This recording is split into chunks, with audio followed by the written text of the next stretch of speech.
Hi everyone, Form from Imagination is on sale from now until the 31st of May. $100 off the version with feedback from me and $50 off the premium and core editions. Form from Imagination is going to be 2 years old soon, and I am still very proud of this course, and I'm very proud of the students who have taken it. To give you an idea of what the course is like, I'm releasing the first sphere demo here. To give some context, this is the first rendering demo in the course. There are over 30 like it after this one, covering the other geoforms, textures, organic shapes, still lifes, lots of stuff.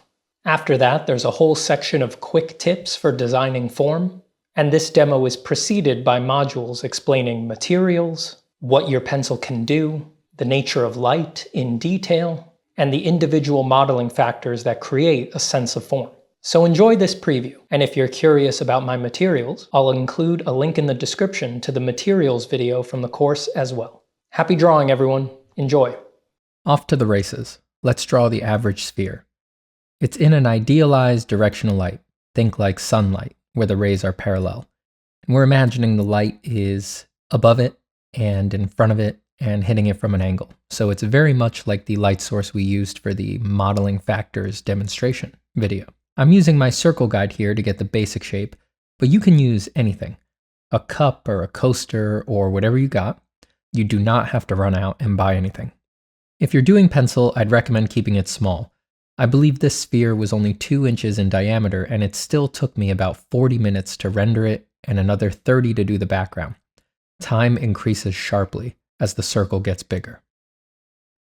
Here I'm making 2 notches at opposite ends of each other on the circumference of the circle. These notches indicate a couple things at the same time. Firstly, the terminator line is going to run between them.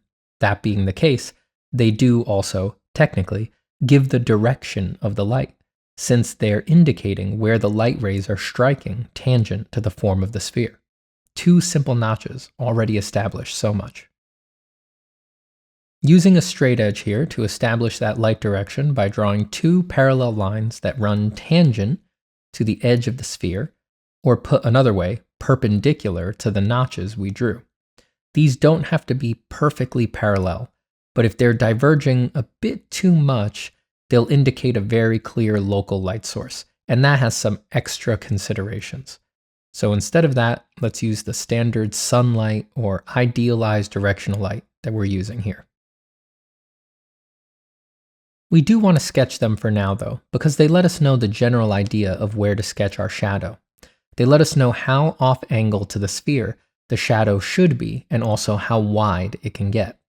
The angle of this ellipse, that is to say how tall it is vertically, is determined by some slightly complicated projection of the shape of the ellipse of the terminator. It's really not that useful to get dragged into right now. Remember, we're trying to focus on rehearsing form, not nailing perspective. So I'm eyeballing it here because that's what I think you should do as well. Here's a tip though. Keep it thin. It's generally safer to keep it a little bit of a thinner ellipse than a wider ellipse. Now I'm beginning to put in the tone of the form shadow. It's meant to be a single flat value at this point. Any variation in value you see for now is just the result of my imperfect human hand. I'm using a 0.5 HB mechanical pencil to do this for the first several videos of this course, to prove that you can do all of these exercises with just a couple simple tools. You don't need to be switching all the time or using the perfect pencil for each individual task. That said, later in this course, once the point has been made, you'll see me using much softer pencils to slug in shadow shapes and harder pencils to flatten light areas, but it's not necessary at all. And I myself often forego these options on my own work because I just like the zen peace of sinking into my drawing and staring at it without ever having to reach over on my desk for anything. Here I'm using a straight edge to indicate a background, a table edge, something like that. I must insist you add a background to most of your early exercises.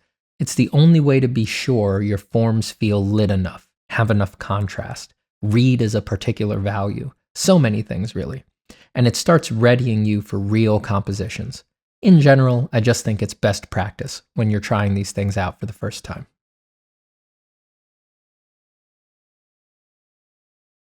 I'm filling in the cast shadow with a flat tone as well now. Still just using the teeny tiny 0.5 HB to make a point and make myself miserable. Okay, here comes the blending stump. Pretty early with it here. Earlier than you'll see me use it in forms further on in the course. But I wanted to bring it out early because it's extra useful on something like a sphere. You'll see. For now, I'm just using it to slightly darken and unify the form shadow that I filled in.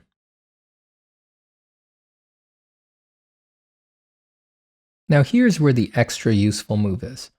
Notice here how I start in the shadow and I rapidly scrub the stump back and forth as I move over the whole form light. I take a ghost pass at it first, and that puts down a little bit of graphite, but it's not enough, so I take a second pass. Now, how many passes you do, it doesn't matter. The key here is to do it in one unified motion over the whole thing, and then leave it. This creates a natural gradient that's darker by the shadow and lighter as it goes up, but still darkens the whole form light, so there's room for a highlight. Don't poke at it after you've done it. It's not worth it. Not on the sphere. You'll create divots and bumps in the form, and the inconsistencies will be destroyed as you hatch anyway. So, take as many stabs at it as you want, as many passes. Just make sure that each pass goes from the shadow over the whole form light shape. Also notice, I'm not concerned with overdrawing. I'm getting the gradient I want out of the stump, and I'm letting it bleed out all over the place from the sphere. This would make it very hard to get back to perfect white with an eraser later, but because I'm going to darken the background, this is no problem at all. I can overdraw as much as I want, which is always very useful. Okay, here begins the longest part of the rendering process. The majority of the rest of my time working on this sphere is going to be spent doing this step. Even if I take a break to go poke at the core shadow or something, I will have to come back to this. I am going to hatch from the terminator line out into the light. I'm doing hatches, many of them, following the curve of the terminator, and I'm slowly creeping my way out of the shadow. A sphere is the best place to learn this big principle for darkening mediums like pencil. I'll call it the from the shadow to the light principle, because it is unrelenting in the gradient it demands. If you start pecking at some random spot on the ball, boom, divot, little dent in the form. It's almost impossible to be so focused that you can touch down on a random part of the sphere at the exact right value and pressure and blend your strokes in. Instead, you get a good roll if you always start your pencil contact over on the shadow line and drag it hatch by little hatch up to the lightmost part of the ball. Like I said, the sphere makes the need for something like this obvious because any little imperfection stands out. But you of course have more leeway to jump around on more complex surfaces like faces or monsters, but it still works there as well. So, just to clarify, this principle means some things that most artists find counterintuitive. You may be asking, am I saying that if I want to make a slight darkening of the lightest light at the top of the ball, I need to start hatching down at the terminator 1.5 inches away and crawl up to the lightest light just to poke it with a couple hatches that darken it slightly? You bet that's what I'm saying. It really works. You gotta try it. You can see me doing it here on the sphere. It may look like I'm ghosting, but I'm actually touching down and lightly drawing on the shadow line and then creeping up, up, up, up. It keeps you on the form, and because you're always gradating from the shadow, you arrive at the softer touches naturally and obfuscating imperfections as you go. This is the only way I can get clean gradations with softer pencils like this HB, and is the key to keeping your tool simple. If I wanted to jump around the form more, crazy-like, and poke at problem areas randomly, I would need to whip out the 4H or 5H and other hardnesses and know which one maps to which parts of the ball. So yes, that's what I'm doing in this demo as often as I can remember. Inevitably, since this stuff takes a long time, Your focus will dip and you'll just accidentally jump somewhere on the ball and poke it, but I always experience these moments as mistakes, and they almost always result in a patch that was darker than I wanted. That then becomes a nightmare to erase out or blend with everything around it because you inevitably create more divots as you try to correct it. All that said, you'll notice I keep most of my hatching close to the terminator, and as we go further into the light, I let the base gradation I made with the stump do more and more of the work for me. As we explained earlier, this works because of the accelerated fall off of light as form turns. If I hatched all over the light, I'd imply an unrealistic amount of visible form change in a nicely lit area, which isn't how we actually see things, according to the rules of Lambertian reflectance. Yet another free benefit of working this way. It helps with one of the most common rendering problems, not making the dark halftones dark enough. You're constantly darkening them since you're touching down at the shadow at the start of every hatching strip, so they wind up closer to dark enough than they otherwise tend to. Still, though, you'll see me returning to them often because they're not quite dark enough. On a truly soft form like this, you want them just a hair lighter than the Terminator, and if a viewer would need to take a few seconds to think, to really determine what's dark halftone and what's the Terminator, that means you're in a good place, because that's what it's like in real life. Notice the slight darkening of the hatching right along the light side edge. That indicates that edge is rolling away from us, but it is still very well lit. This should be there, but it should be very subtle. If you make it too dark, you're stealing a value that belongs on the far side of the ball that you can't see, and it can blow the form. Notice I'm starting to gradate the form shadow now. I know I'm going to put in a dark background, I just haven't done it yet. So I'm making the form shadow darker as it goes higher up, because those forms aren't getting illuminated by most anything, and the lightening at the bottom will feel like bounce light coming off the table. This is another important principle. In darkening materials like pencil, you want to leave reflected light behind by darkening the things around it, not erasing it. It's okay to use an eraser once you know what you're doing, but I'd keep them out of the shadows while you're learning because 99% of artists don't make the shadows dark enough as is. Darkening down the cast shadow here, and as I do, I'm getting really dark, pushing about as hard as I can with the pencil for a second. Right there at that contact point between the ball and the table. That's the occlusion shadow, right there. Remember, it can be really dark, just don't let it become some huge diffuse blob.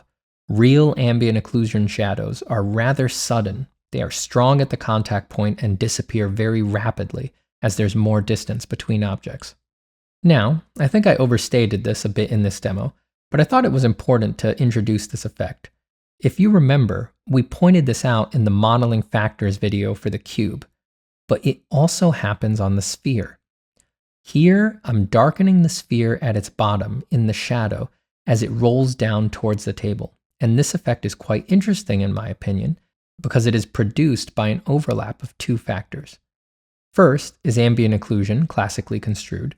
These two forms approaching each other are causing more frequent light bounces, and so the photons lose all their energy quicker, which produces the fuzzy, airbrushy darkening we think of as ambient occlusion. But this occlusion has a second effect, because the ground directly in front of this area is all cast shadow. So, less bounce light from the table hits this area, and you get this noticeably shaped bit of darkening, though it's really like a cutout of the bounce light from the table. This effect can be categorized as a little detail nicety of, well, either ambient occlusion or reflected light. However you think about it, I don't think of it as a separate modeling factor, and I don't think I've ever seen anyone else name it as one either. I do want to call out though that this is a little different than straight up ambient occlusion. Because it is a leftover of reflected light, it does actually have a definitive shape. The shape of this occlusion is determined by the shape of the cast shadow producing it, and the consideration becomes more complex once this object becomes noticeably reflective, because this, for now, subtle effect will suddenly transform into an actual, clear reflection of the cast shadow. But that's an advanced concept. Just something interesting and very subtle to keep in mind.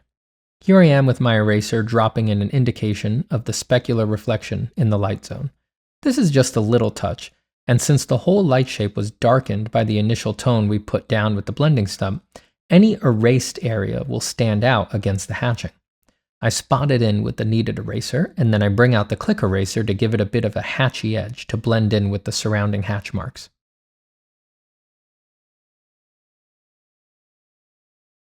Using a straight edge to put a bounding box around the composition. To save time, I'm keeping it pretty tight to the sphere. Not so tight as to create an awkward tension between the edge of the sphere and the edge of the composition, but pretty small, just to save time. Okay, so this is a little funny. Up until this point, I've been working on the sphere for about 28 minutes.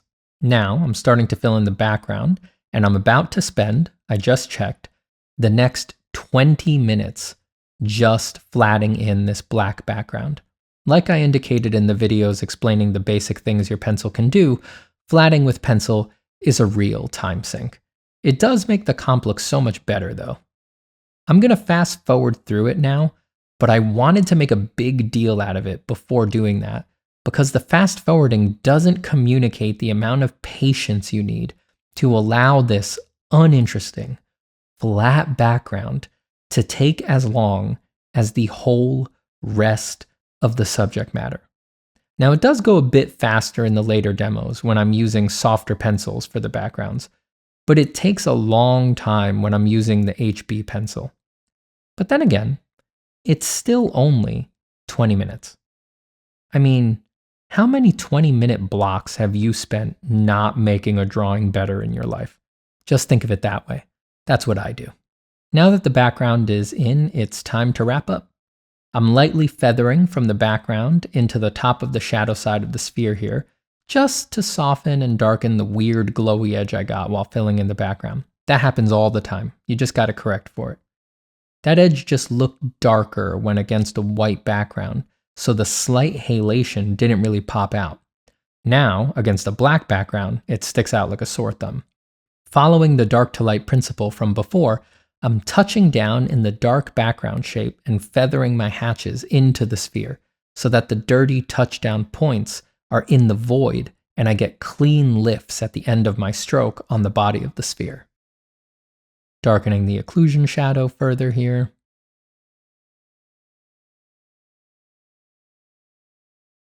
Bringing in the stump to soften the cast shadow a bit.